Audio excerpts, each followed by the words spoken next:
Hello everyone, आप सबका स्वागत है मुस्तारा खातून चैनल पर। आज मैं आप सबके लिए ये वीडियो लाई हूँ जो यूपी टेट, सी टेट आदि की तैयारी कर रहे हैं। भाषा 1 हिंदी में आने वाला इम्पोर्टेंट क्वेश्चन है। किस तरह क्वेश्चन आ सकता है वो देख लीजिए। मैं आपको कुछ प्रैक्टिस बता दे रही हूँ।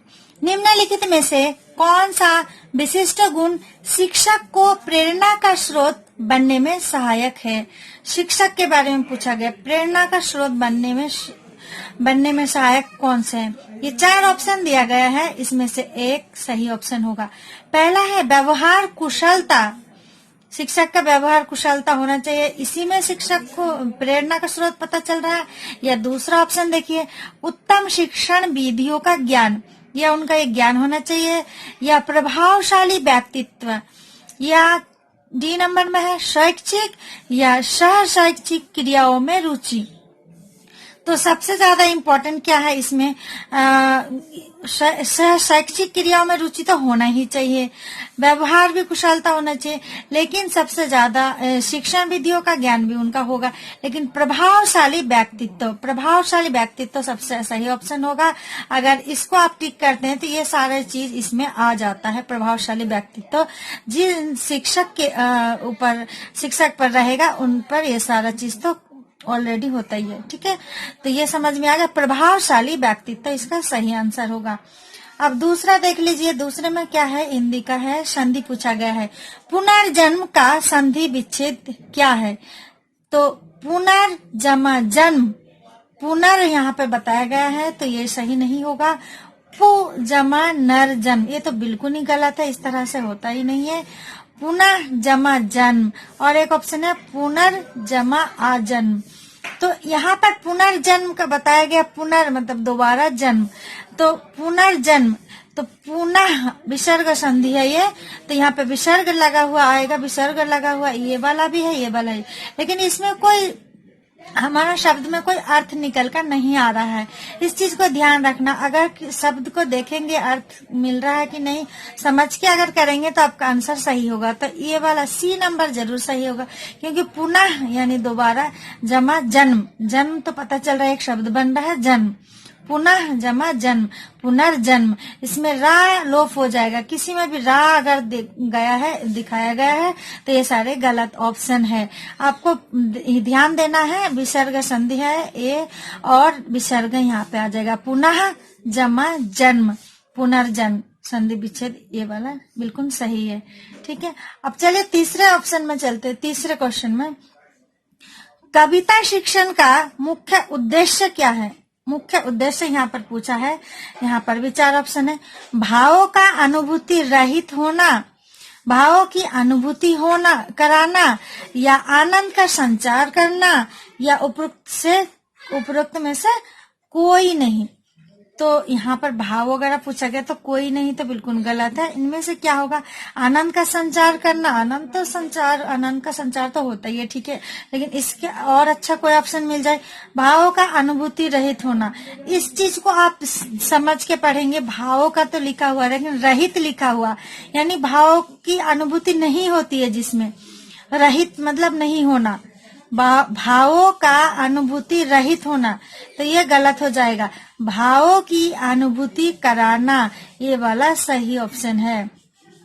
कविता शिक्षण का मुख्य उद्देश्य, कविता जब हम शिक्षण करते हैं, पढ़ाते हैं तो उसमें क्या होता है? भावों की अनुभूति होती है, और हम जिसे पढ़ाते हैं भावों की अनुभूति कराते हैं। ठीक है, तो ये वाला सही ऑप्शन है। ये वाला भी बिल्कुल जल्दीबाजी में सही लग रहा है, इसका ध्यान देखिए। ये अगर आपने ध्यान नहीं दिया, भावों की अनुभूति देखा यहाँ तक और फटाफट आंसर कर दिया, जल्दबाजी में मत कीजिएगा। थोड़ा सा समझने के लिए ये ध्यान देना है कि यहाँ पर भावों का अनुभूति रहित होना लिखा है। रहित मतलब नहीं है जिसमें भावों की अनुभूति, तो ये वाला गलत हो जाएगा। कविता शिक्षण का मुख्य उद्देश्य है भावों की अनुभूति कराना। ठीक है, अगला चौथा क्वेश्चन पे चलते हैं। पुनरावृत्ति शब्द का सही संधि विच्छेद होगा, कौन सा होगा? 4 ऑप्शन है। पुनरावृत्ति, पुनर्जमा वृत्ति, इसमें सिर्फ ऐसा लग रहा है कि एकदम ठीक है। जमा आवृत्ति, पुनः जमा वृत्ति, पुनः जमा आवृत्ति। अब देखिए पुनरा तो नहीं आएगा, ये भी विसर्ग संधि है, और पुन जमा आवृत्ति। पुन तो कुछ होता ही नहीं। मैंने आपको इससे पहले बताया कि शब्द, हमारा शब्द में अर्थ समझ में आना चाहिए कि यहाँ पर कोई अर्थ बन रहा है या नहीं। पुनः जमा वृत्ति, वृत्ति कोई हमारा शब्द का अर्थ समझ में नहीं आ रहा है। पुनः जमा आवृत्ति, पुनः मतलब दोबारा, आवृत्ति हो रहा है दोबारा से, तो पुनरावृत्ति शब्द का सही संधि विच्छेद पुनः जमा आवृत्ति सही होगा। ठीक है, नेक्स्ट क्या है 5। निम्न प्राथमिक स्तर पर पढ़ाई जाने वाली भाषा होगी। निम्न प्राथमिक स्तर पर यानी प्राथमिक प्राइमरी लेवल या उससे भी पहले जो पढ़ाया जाता है बच्चों को, तो वो पढ़ाई जाने वाली भाषा कौन सी होगी? राष्ट्रीय भाषा, मातृभाषा, आधुनिक भाषा या विदेशी भाषा? ये वाला क्वेश्चन का आंसर बहुत ही आसान है अगर थोड़ा सा समझ ले तो। छोटे बच्चे हैं, छोटे बच्चे कहाँ है? माँ के पास ज्यादातर रहते हैं, तो माँ के पास यानी मातृभाषा, मातृभाषा से ज्ञान अर्जन करे तो बहुत अच्छी तरह से ज्ञान प्राप्त कर सकता है बच्चा। ठीक है, आधुनिक भाषा तो चलो कोई नहीं, अलग अलग भी हो सकता है। राष्ट्रीय भाषा, पूरे राष्ट्र की भाषा में तो बच्चों को हम नहीं पढ़ाएंगे। विदेशी भाषा, विदेशी भाषा को तो बिल्कुल गलत ऑप्शन हो जाएगा, तो मातृभाषा बिल्कुल सही ऑप्शन है। ये आपको पहले से ही समझ में आ रहा होगा। अब इसके बाद कौन सी विधि रचना शिक्षण की विधि नहीं है? रचना शिक्षण की विधि कौन सी नहीं है? चित्र रचना विधि, शब्द प्रधान विधि, सूत्र विधि या खेल विधि?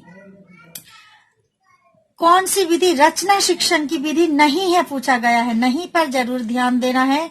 इसको जल्दबाजी में कई बच्चे मिस्टेक करते हैं, सीटेट के एग्जाम में भी ऐसा हुआ है। कौन सी विधि रचना शिक्षण विधि तक देख लेते हैं तो ये सोच लेते खेल विधि भी है, चित्र रचना विधि भी सही है, शब्द प्रधान विधि, लेकिन यहाँ पर लिखा है नहीं है। कौन सी विधि रचना शिक्षण की विधि नहीं है? तो आपको यहाँ पर ऑप्शन, सही ऑप्शन है सूत्र विधि। सूत्र आप कैसे याद रखेंगे? सूत्र किस में होते हैं? मैथ में। तो ये समझ लीजिए ये अलग है, ये तीनों एक जैसा है, तो ये सही है। मतलब यहाँ पर ये नहीं पूछा है, इसलिए सूत्र विधि ऑप्शन सही होगा। उम्मीद करती हूँ मेरी वीडियो से आपको बहुत लाभ मिलेगा। इस तरह के और वीडियो पाने के लिए मेरे चैनल को सब्सक्राइब जरूर करें। Thanks for watching.